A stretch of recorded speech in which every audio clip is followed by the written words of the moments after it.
राजस्थान में एक अनोखा केस सामने आया है जो कुछ हद तक जॉली एलएलबी फिल्म की तरह है। जिस तरह फिल्म में डिफेंस लॉयर राजपाल अपने क्लाइंट को हिट एंड रन केस में बचाने के लिए एक्सीडेंट को ट्रक बता देते हैं, ठीक वैसे ही हेराफेरी राजस्थान पुलिस ने की है।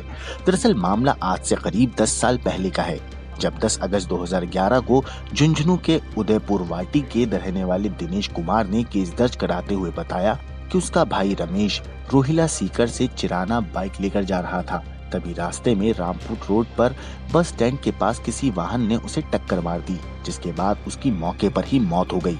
रमेश रोहिला चिराना की सीएचसी में मेल नर्स था, जिसके बाद नजदीकी पुलिस ने मुकदमा दर्ज कर आईपीसी धारा 279 304 ए में मामले की जांच शुरू कर दी। एएसआई की जांच में सामने आया कि कुत्ते को बचाने की कोशिश में रमेश सड़क पर गिर गया और उसके सिर में चोट लगी और इसी वजह से उसकी मौके पर ही मौत हो गई। लेकिन पीड़ित पक्ष इससे सहमत नहीं था और अधिकारी बदलकर कोर्ट में फिर से इसकी जांच करने की मांग की, जिसके बाद दादिया थाने में पोस्टेड नए एएसआई बनवारी लाल को जांच सौंपी गई।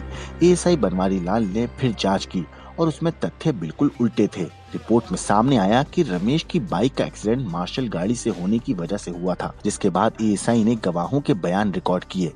मार्शल चालक सुभाष चंद को नोटिस दिया गया। इस रिपोर्ट के बाद ये साफ हो गया था कि अब घर वाले हादसे को एक्सीडेंट बताकर बीमा क्लेम कर सकते थे और परिवार वाले ठीक पैसा ही करते हैं।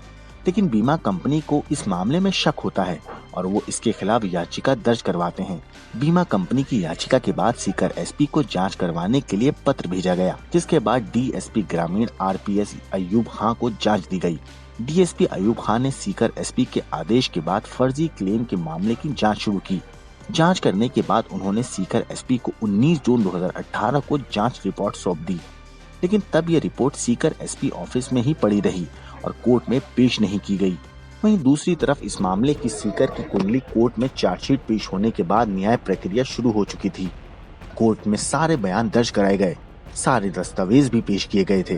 कोर्ट ने प्रोसीडिंग पूरी होने के बाद मार्शल चालक को आरोपी मानते हुए फैसला देने की तैयारी कर ली थी। तभी 5 मिनट पहले ठीक ऐन वक्त पर फिल्मी अंदाज में एक याचिका पेश हुई। इस याचिका को 5 साल पुराने एक जांच के लेटर को कोर्ट में पेश किया गया और उसी की बदौलत जज को फैसला टालना पड़ा। याचिका में सामने आया कि सारा खेल बीमा क्लेम के लिए खेला गया। कुत्ते की टक्कर लगने से मरने वाला राहुल 2nd ग्रेड नर्स था। ऐसे में पुलिस के साथ सेटिंग करके मार्शल गाड़ी दिखा दी गई।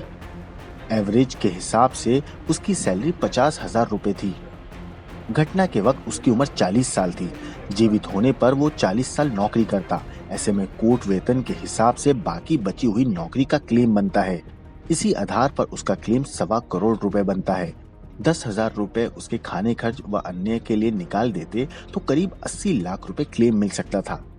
हालांकि कोर्ट ने इसके बाद मामले में शामिल पुलिसकर्मियों पर कार्रवाई करने के लिए एसपी को आदेश दिए हैं।